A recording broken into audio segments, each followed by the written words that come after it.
Olá, alunos, quem vos fala é o professor Marcelo Lima e o tema da aula de hoje é o sistema respiratório. O sistema respiratório, anatomicamente, é dividido em duas porções: vias aéreas superiores, que são os órgãos que estão fora da cavidade torácica, e vias aéreas inferiores, que são os órgãos que estão dentro da cavidade torácica. Os órgãos que formam as vias aéreas superiores são nariz, faringe, laringe e a parte superior da traqueia. Os órgãos que formam as vias aéreas inferiores são traqueia, brônquios e suas subdivisões e os pulmões. O processo de ventilação pulmonar compreende duas fases: a inspiração, que é a entrada do ar, e a expiração, que é a saída do ar do sistema respiratório. Inicialmente, o ar entra pelas narinas, chega na cavidade nasal, passa pela faringe, chegando até a laringe, onde existe uma cartilagem que controla o fluxo do alimento durante o processo de deglutição, impedindo que ele caia na via respiratória. Essa cartilagem é chamada de epiglote.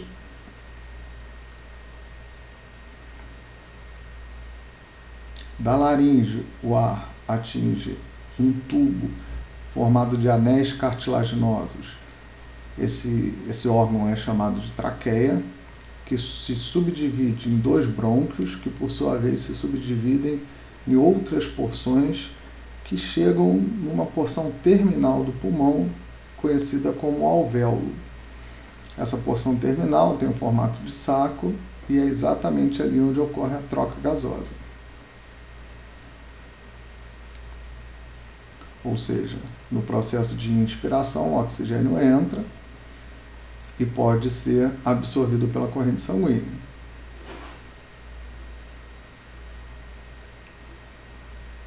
Um alvéolo cortado, o oxigênio penetrando no alvéolo durante a inspiração e a partir dali consegue entrar na corrente sanguínea. Ao mesmo tempo, é liberado da corrente sanguínea o CO2 para o alvéolo e a partir daí inicia-se a expiração, um processo de retirada do ar de dentro do pulmão para o meio externo. Esse processo se repete toda vez que você inspira, o oxigênio entra, toda vez que você expira, o CO2 sai.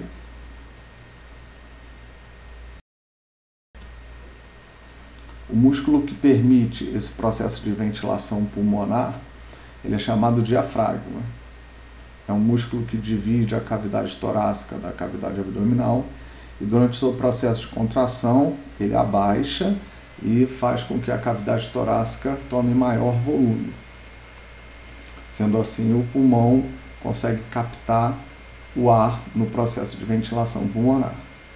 Esse músculo é um músculo estriado esquelético que tem uma característica um pouco diferenciada dos demais estriados esqueléticos, simplesmente porque ele tem um controle voluntário e involuntário.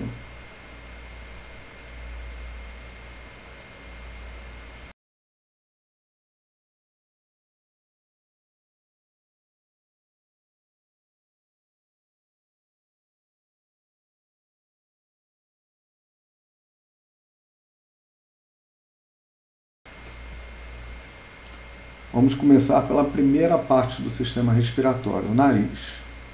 O nariz é dividido basicamente em uma porção externa, chamada de nariz externo, é o que a gente consegue ver na face, a cavidade nasal, a porção interna do nariz, e os seios paranasais. Nariz externo, primeira porção do nariz.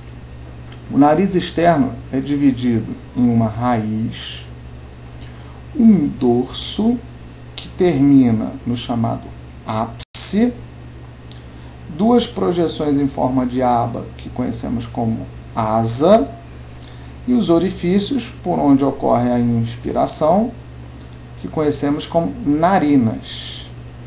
As narinas são as aberturas por onde inspiramos. A partir desse momento, o ar penetra na chamada cavidade nasal. Seios paranasais. Segunda porção do nariz. Os seios paranasais são câmaras anexas ao nariz. Essas câmaras possuem a função de melhorar a ressonância da voz, que seria melhorar um pouquinho a definição dos tons emitidos pela nossa voz. São 4 seios, ou seja, 4 câmaras. Os maiores são os seios maxilares e os seios frontais. Além desses dois, temos também o seio esfenoidal e o seio etimoidal. No interior desses seios, temos um revestimento que é o mesmo revestimento que recobre a cavidade nasal. Esse revestimento é capaz de produzir uma secreção que é drenada em situações normais para o interior da cavidade nasal. Porém, em situações patológicas, essa secreção pode se acumular no interior dos seios paranasais e, obviamente, causar situações patológicas. Exatamente nesses seios que encontramos a possibilidade do processo inflamatório por acúmulo de secreção. A secreção é produzida e drenada através de mecanismos ciliares para a cavidade nasal, mas um processo inflamatório da mucosa da cavidade nasal, essas comunicações podem ficar obstruídas e aí a secreção se acumula em grande quantidade, permite a proliferação de bactéria e a partir daí se inicia um processo inflamatório, caracterizando o que a gente conhece como sinusite. A gente produz aproximadamente 250 a 500 mililitros de secreção por dia. E essa secreção toda é drenada para a cavidade nasal.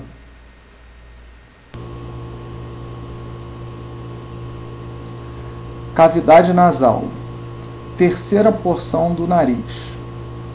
A cavidade nasal é dividida em 2 porções, cavidade nasal direita e cavidade nasal esquerda. A estrutura que faz essa divisão é conhecida como septo nasal. O septo nasal é uma estrutura formada por cartilagem e osso. A sua porção anterior é cartilaginosa e a sua porção posterior é óssea. Na sua região posterior, temos uma estrutura óssea chamada de etimoide e uma estrutura óssea chamada de vômer. A cavidade nasal se comunica com o meio externo através das narinas, esse assunto já foi comentado em slides anteriores, e se comunica com a faringe através das coanas, como a gente pode ver aqui na imagem inferior. Nessa imagem inferior, vemos um corte frontal ou coronal da cabeça e do pescoço, onde foi deixado a metade anterior. Estamos tendo uma visão posterior da metade anterior. Nessa visão posterior, eu consigo ver o septo nasal, dividindo as 2 cavidades nasais, e na realidade eu vejo somente os orifícios. Esses orifícios de comunicação da cavidade nasal com a faringe, região onde foi realizado o corte, é que chamamos de coanas. Então, as coanas não são estruturas, e sim espaços de comunicação da cavidade nasal com a faringe.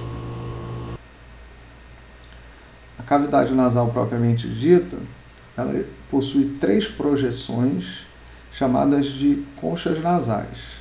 As conchas nasais, elas funcionam como um aumento da área de superfície da cavidade nasal.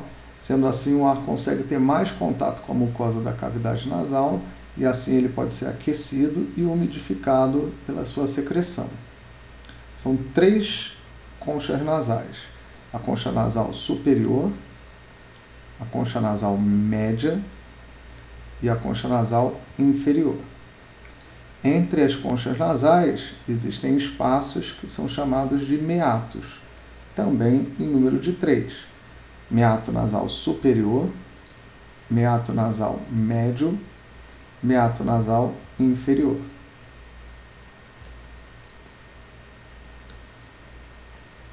O segundo órgão do sistema respiratório é a faringe. A faringe é simplesmente um tubo muscular que tem função tanto no sistema respiratório, ou seja, função aerífera, condução de ar, quanto no sistema digestivo, condução do bolo alimentar. Ela é dividida em 3 porções. Uma porção superior, que a gente chama de parte nasal, também pode ser chamada de nasofaringe. Uma segunda porção na direção da cavidade bucal, por isso chamada de porção bucal ou bucofaringe.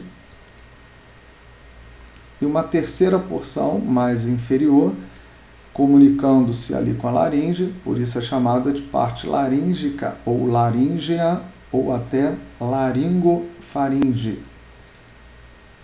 É a porção terminal.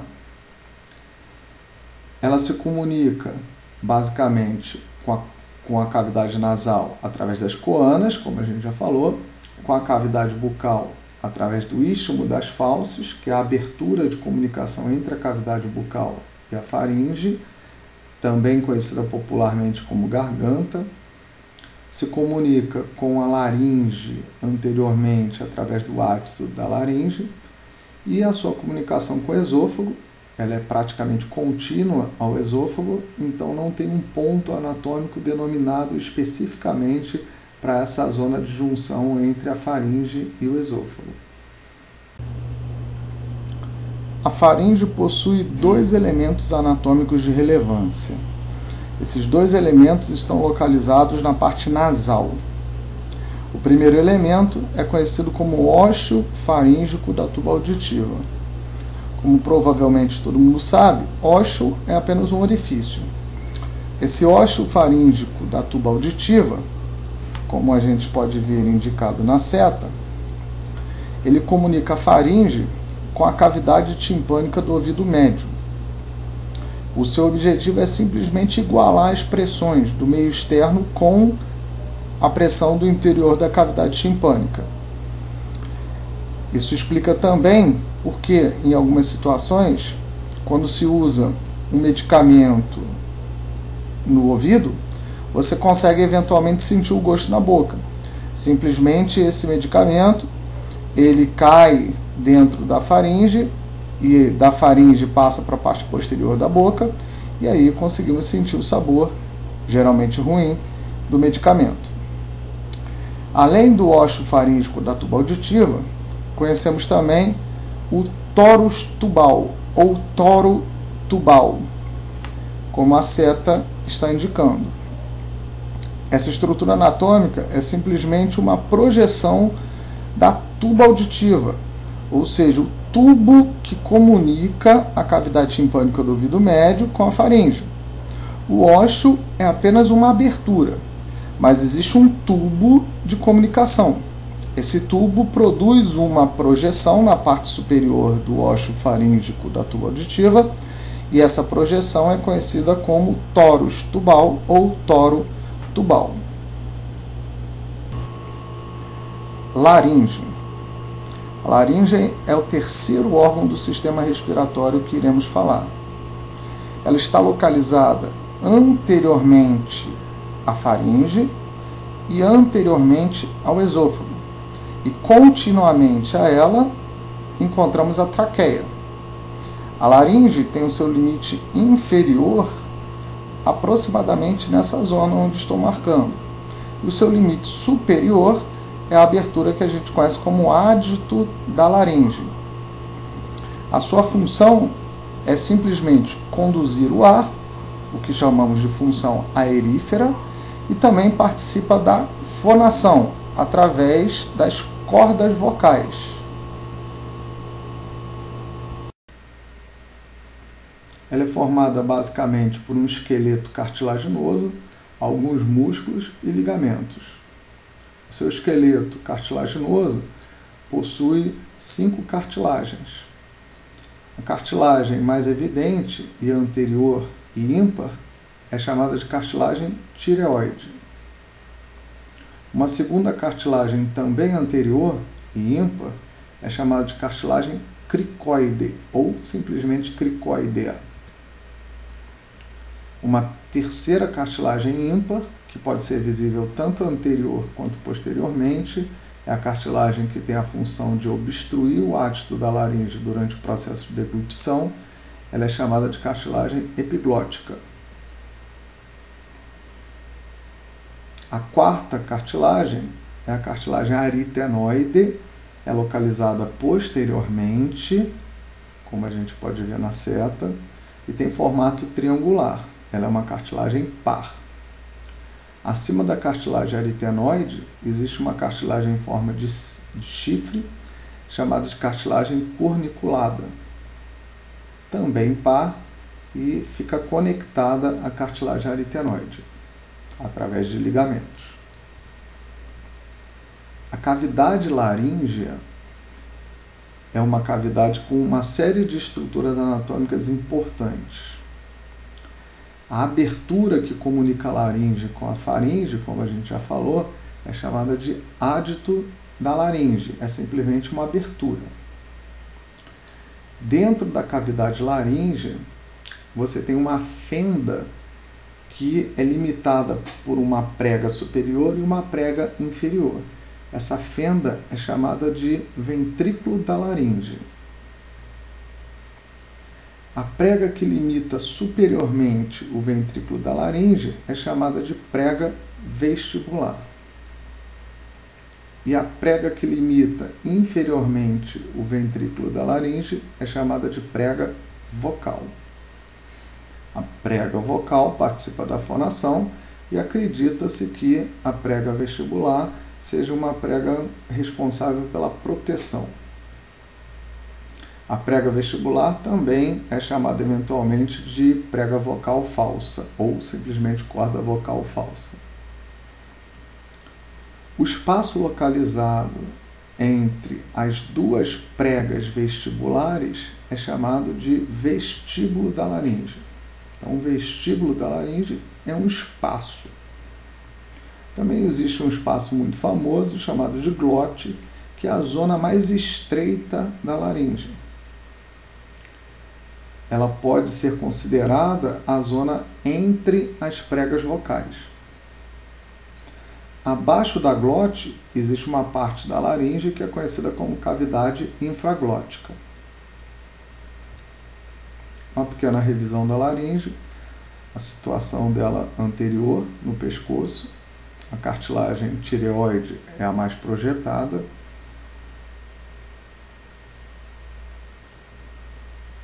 cartilagem cricoide, a cartilagem aritenoide se articulando com a cartilagem cricoide, a cartilagem tireoide e o ocioide, que se conecta com a laringe, a epiglote. O movimento da cartilagem aritenoide, para que a corda vocal possa se mexer, e assim, obviamente, ocorre a vibração da corda vocal e a emissão de som.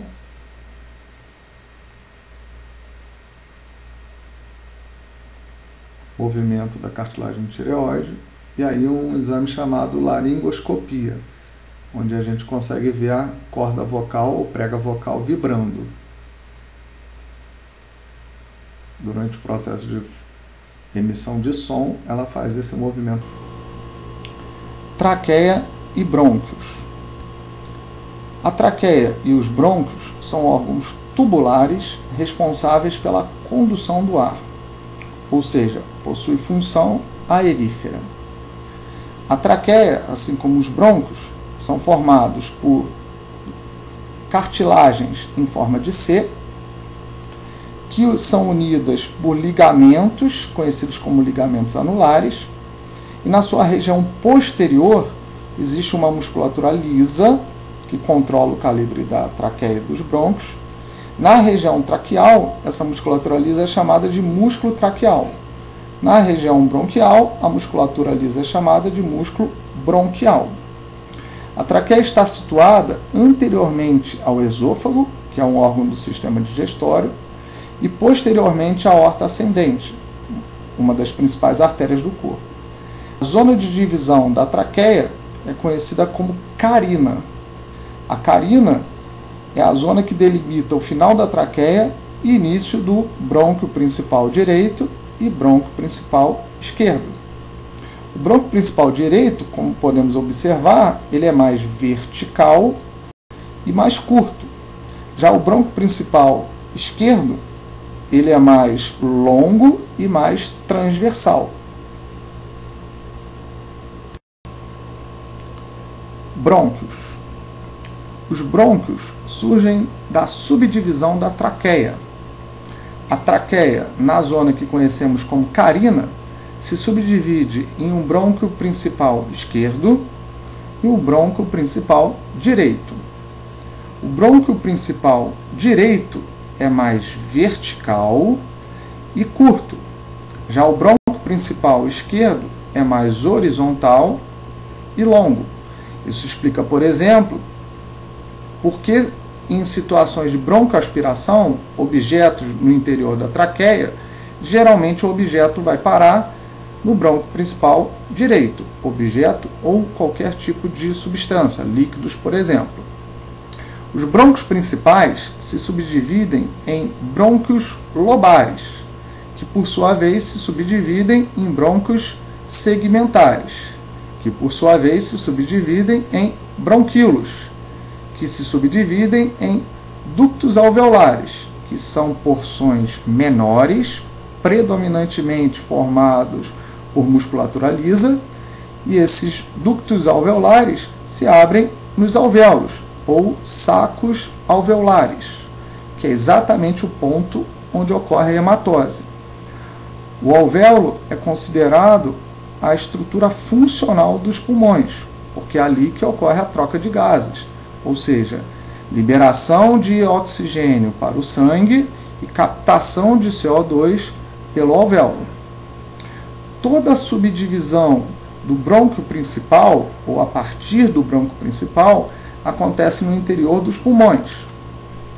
Ou seja, os brônquios principais penetram nos pulmões e, a partir dessa zona, eles se subdividem em brônquios lobares, segmentares, bronquíolos, ductos alveolares e alvéolos.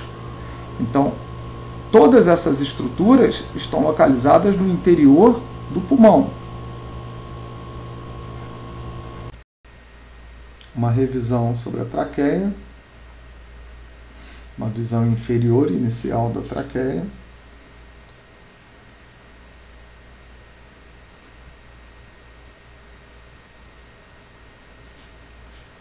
O finalzinho da cartilagem cricóide, que pertence à laringe.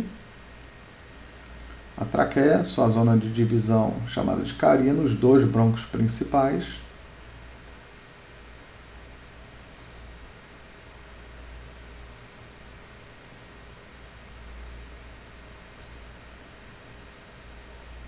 Os anéis cartilaginosos, mostrando a elasticidade dos anéis cartilaginosos.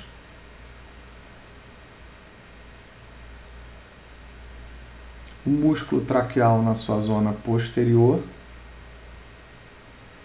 a musculatura lisa, sendo assim de controle involuntário, permite que a traqueia aumente ou diminua de calibre.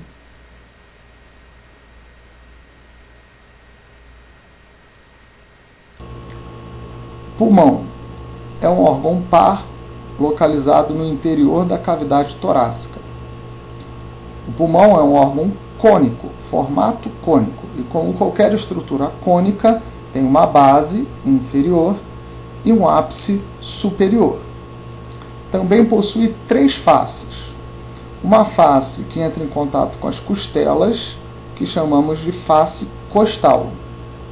Uma segunda face que entra em contato com o coração, voltada para o espaço que conhecemos como mediastino, e por isso é chamada de face mediastinal ou simplesmente face medial. e uma terceira face inferior que entra em contato com o diafragma, conhecida como face diafragmática. Os pulmões são divididos em porções conhecidas como lobos. Os lobos são delimitados por fissuras. O pulmão direito tem 3 lobos e o pulmão esquerdo tem apenas 2 lobos. Pulmão esquerdo. O pulmão esquerdo é ligeiramente menor que o pulmão direito, simplesmente porque o coração está voltado para o lado esquerdo e retira um pouco do espaço do pulmão esquerdo. O pulmão esquerdo é dividido em 2 lobos, lobo superior e lobo inferior. A fissura que faz essa divisão é conhecida como fissura oblíqua. Temos 3 acidentes anatômicos de relevância no pulmão esquerdo. A maioria deles é visível na face mediastinal. O primeiro acidente é conhecido como impressão cardíaca. É uma fossa que define a marca que o coração deixa no pulmão esquerdo. Além disso, existe uma outra marca de uma segunda estrutura anatômica que fica intimamente ligada ao pulmão. É a marca da artéria aorta. Essa marca é conhecida como sulco aórtico, que podemos ver nessa imagem da face mediastinal. Essa região mais superior do sulco representa a zona do arco aórtico e a região mais inferior representa a zona da aorta descendente. Além dessas 2 estruturas visíveis na face mediastinal, encontramos também um lobo que não se desenvolveu e por isso ele é conhecido como língula. A língula é uma projeção localizada no lobo superior que, segundo a maioria dos autores, é um lobo que não conseguiu se desenvolver normalmente. Essa estrutura pode ser vista na face mediastinal, mas também pode ser vista na face costal. Além disso, na face mediastinal encontramos uma fenda por onde entram e saem estruturas importantes. Essa fenda é conhecida como hilo pulmonar. O hilo pulmonar tem uma ordem das estruturas que penetram e emergem dessa fenda. A ordem do hilo pulmonar do pulmão esquerdo é artéria, brônquio e veia. Temos 2 veias pulmonares, mas uma veia está fora do eixo. Então, dentro de um eixo, temos artéria, brônquio e veia pulmonar. Pulmão direito. O pulmão direito é ligeiramente maior que o pulmão esquerdo e possui 3 lobos. Na visão da face costal, conseguimos identificar os 3 lobos: lobo superior, lobo médio, lobo inferior. Dividindo esses lobos, encontramos 2 fissuras. Uma fissura horizontal e uma fissura oblíqua. Existe um acidente de relevância na face mediastinal do pulmão direito. É a chamada impressão cardíaca. Ou seja, assim como o pulmão esquerdo, o pulmão direito também possui uma impressão cardíaca, só que é menos marcante, porque o coração está voltado para o lado esquerdo, acaba ocupando um espaço maior do lado esquerdo, consequentemente deixando uma marca muito mais evidente no pulmão esquerdo. O hilo pulmonar do pulmão direito tem uma ordem sequencial diferente do hilo pulmonar do pulmão esquerdo. A ordem do hilo pulmonar do pulmão direito é simplesmente dentro de um único eixo: brônquio, artéria e veia. Lembrando que são sempre 2 veias pulmonares e aqui a gente tem uma segunda veia fora do eixo. As pleuras pulmonares são membranas que revestem todo o pulmão. A função da pleura é basicamente proteger e minimizar o atrito durante o processo de ventilação. Durante o processo de ventilação, o pulmão se expande e atrita com a porção interna da cavidade torácica. Para minimizar esse atrito, existem duas camadas de pleuras e entre elas um líquido que facilita esse movimento.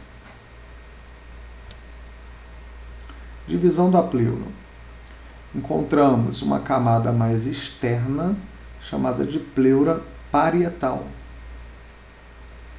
Uma camada mais interna, chamada de pleura visceral, que também pode ser chamada de pleura pulmonar.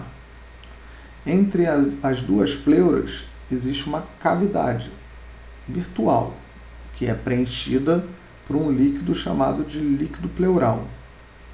O líquido pleural é o líquido responsável pela lubrificação e permite o movimento entre as duas camadas da pleura, fazendo assim um deslizamento mais suave durante o processo de inspiração e expiração. Revisão sobre o pulmão. O pulmão, junto com a traqueia e os brônquios principais, formam as vias aéreas inferiores. Com seu formato triangular, possui um ápice e uma base. E 3 faces. As faces pulmonares são, medialmente, face mediastinal, com o hilo pulmonar, inferiormente a face diafragmática e lateralmente a face costal. O pulmão direito é dividido em 3 lobos. O lobo superior, o lobo médio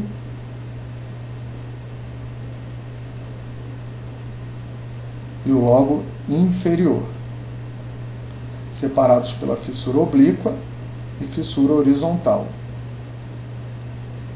Já o pulmão esquerdo possui apenas 2 lobos. Um lobo superior, que possui uma estrutura chamada de língula, o lobo inferior, e somente uma fissura chamada de oblíqua. A unidade funcional do pulmão é conhecida como alvéolo, que são pequenos sacos onde ocorre a troca gasosa. Nesse vídeo conseguimos ver os alvéolos funcionando. O pulmão possui 2 membranas. Uma membrana junto à parede interna da cavidade torácica, chamada de pleura parietal, e uma membrana grudado à sua víscera, ao próprio pulmão, a pleura pulmonar. As pleuras facilitam o deslizamento entre o pulmão e a porção interna da cavidade torácica. Aí podemos ver a pleura parietal e a ocorrência do deslizamento durante a índice e a expiração. Após cortar a pleura parietal, podemos visualizar a pleura pulmonar ou visceral.